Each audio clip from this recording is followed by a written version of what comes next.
My name is Caleb, and this is my 2000 Camaro Z28 with Monster 4L60E heavy duty. Just a quick walk around of the car.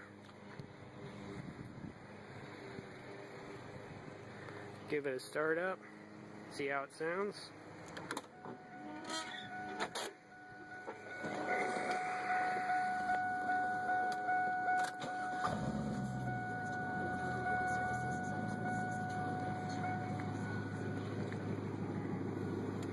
My Camaro's pretty much stock. Haven't really done anything to it yet.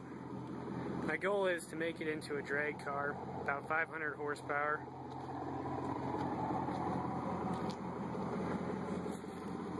C6 rims,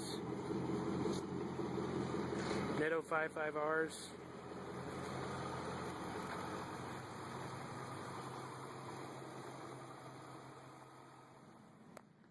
Here's my transmission in the car.